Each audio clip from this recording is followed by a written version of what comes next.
Okay, welcome back to flair college. आज हम study करने वाले हैं बिजनेस पिच। अगर मैं आपको टेक्स्ट बुक में दिखाऊं तो 9.3.3 बिजनेस पिच आज का हमारा टॉपिक है, जिसमें हम पहले बात करेंगे बिजनेस पिच क्या होती है, फिर step two pitching your ideas की बात करेंगे, फिर लास्ट में हम बात करेंगे इंपॉर्टेंस ऑफ पिचिंग।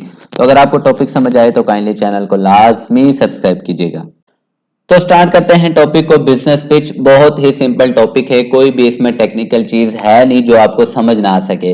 तो a business pitch is a short presentation where you explain your business idea. आपका कोई भी बिजनेस आइडिया है, कोई भी बिजनेस आप स्टार्ट करना चाह रहे हो, तो जब आप उसको शॉर्टली प्रेजेंट करते हो कस्टमर के सामने, इन्वेस्टर्स के सामने, तो वो आपकी क्या कहलाती है? बिजनेस पिच कहलाती है।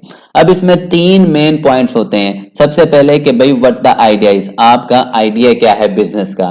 दूसरे नंबर पे हु आर द कस्टमर, आपके कस्टमर कौन है। फिर उसके बाद व्हाई इट विल वर्क, क्यों आपका ये बिजनेस रन करेगा। अगर हम इसको एग्जांपल की मदद से समझें तो हम क्या कर रहे हैं, एक जूस शॉप खोल रहे हैं, ठीक है। अब यहाँ पे हमारा आइडिया क्या है कि भाई हम एक जूस शॉप खोल रहे हैं और वो क्या करेगा, क्या सेल करेंगे, हम फ्रेश जूस सेल करेंगे और वो जूस हेल्थी भी होगा और जो उसकी प्राइसेस होंगी वो अफोर्डेबल होंगी।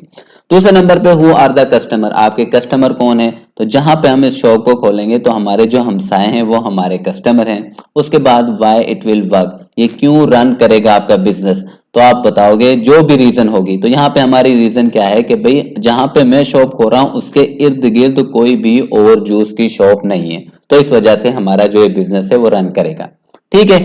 तो देखो मेरा बिजनेस आइडिया था जूस शॉप का, मैंने उसको 3 पॉइंट्स में शॉर्टली प्रेजेंट कर दिया इन्वेस्टर के सामने, तो ये मेरा क्या कहलाएगा? बिजनेस पिच कहलाएगा, ठीक है। नेक्स्ट है step two pitch your idea. जब आप अपने बिजनेस आइडिया को पिच करोगे तो उसमें कौन से इंपॉर्टेंट स्टेप होने चाहिए। तो सबसे पहले है start with the problem, begin by explaining the problem your business idea will solve. तो सबसे पहले आपने उस प्रॉब्लम को एक्सप्लेन करना है जिसको आपका जो आइडिया है उसको सॉल्व करेगा।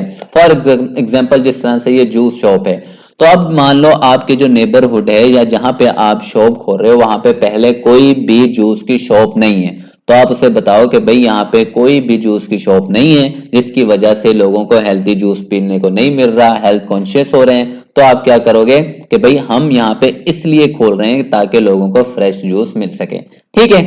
दूसरे नंबर पे आ जाता है इंट्रोड्यूस योर सोल्यूशन। अब आपने उसका सोल्यूशन बताना है। तो फर्स्ट स्टेप में आपने प्रॉब्लम को एक्सप्लेन कर दिया, अब आपने सोल्यूशन बनाना। तो सोल्यूशन क्या होगा कि भाई हम यहाँ पे जूस शॉप ओपन कर रहे हैं जो वैरायटी ऑफ मुख्तलिफ किस्म के फ्रेश जूस आपको प्रोवाइड करेगा, और वो जूस जो होंगे फ्रेश भी होंगे और लोकल फ्रूट से बनाए जाएंगे। लोकल फ्रूट से बनाने का मतलब है कि उसकी प्राइसेस क्या होंगी, कम होगी, और फ्रूट क्या होगा, फ्रेश होगा। तीसरे नंबर पे आ जाता है एक्सप्लेन व्हाई इट्स यूनिक, कि भाई जो आपका बिजनेस आइडिया है वो यूनिक क्यों है दूसरों के मुकाबले में।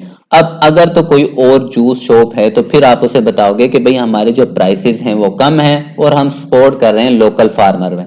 लेकिन अगर कोई और आपका कंपटीटर है ही नहीं, तो और कोल्ड ड्रिंक्स की शॉप तो हो सकती है ना, फिर आप उसे बताओगे कि भाई हमारा जो जूस है कोल्ड ड्रिंक के मुकाबले में हेल्दी होता है, क्योंकि कोल्ड ड्रिंक हमें नुकसान पहुंचाती है और जूस जो है हमें फायदा देता है, एनर्जी देता है, ठीक है। चौथे नंबर पर आता है नो योर ऑडियंस, कि भाई आप किसके सामने अपने बिजनेस आइडिया को पिच कर रहे हो, ठीक है। अगर आप कस्टमर के सामने कर रहे हो फिर आपका आंसर कुछ और होना चाहिए, और अगर आप इन्वेस्टर के सामने कर रहे हो फिर कुछ और होना चाहिए। तो अगर कस्टमर के सामने कर रहे हो तो फिर आपने अपने जूस के फायदे बताने, बस बताना है कि भाई एक अफोर्डेबल है, फ्रेश है, ठीक है, और हेल्दी होता है। लेकिन अगर आप इन्वेस्टर्स के सामने पिच कर रहे हो तो फिर आपको बताना है कि भाई किस तरह से ये मेरी जूस शॉप पैसे बना के देगी। और लास्ट में be prepare to answer the question. जब आपने अपने आइडिया को पिच कर दिया, प्रेजेंट कर दिया, तो अब बारी आती है सवालों के जवाब देने की।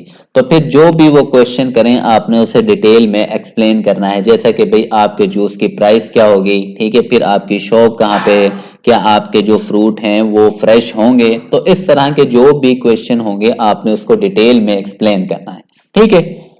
नेक्स्ट है importance of pitching. Being able to pitch your idea is important because it help you to get support you need to turn your idea into reality. क्योंकि आप एक बिजनेस स्टार्ट कर रहे हो, जिस तरह हमने एग्जांपल भी देखी थी, आप जूस शॉप ओपन करना चाह रहे हो, तो आपकी जो पिचिंग है वही सबसे बड़ा डिफरेंस होती है। मान लो अगर आप इन्वेस्टर के सामने पिच कर रहे हो, आप क्यों इन्वेस्टर के पास जाते हो, आपको इस जूस शॉप ओपन करने के लिए फंड्स की जरूरत है, पैसों की जरूरत है। तो आप किसी इन्वेस्टर के पास जाते हो, तो जब आप अपने आइडिया को अच्छे तरीके से प्रेजेंट करोगे, पिच करोगे, तो फिर ही वो आपको फंड देगा कि भाई ये लो, तो आप जूस शॉप ओपन कर लो। लेकिन अगर आपने जूस शॉप ओपन कर ली है, तो फिर आपने अपने आइडिया को कस्टमर के सामने पिच करना है। जब अच्छे तरीके से प्रेजेंट करोगे, पिच करोगे, तो तभी तो कस्टमर आएंगे आपकी शॉप के ऊपर जूस पीने के लिए, तो तभी आपको इनकम जनरेट होगी, रेवेन्यू जनरेट होगा, प्रॉफिट होगा। तो ये बहुत ही इंपॉर्टेंट होता है अपने आइडिया को अच्छे तरीके से पिच करना। तो आई होप आपको समझ आ गई होगी। कोई क्वेश्चन हो तो पूछ लीजिएगा। चैनल को लाजमी सब्सक्राइब कीजिएगा।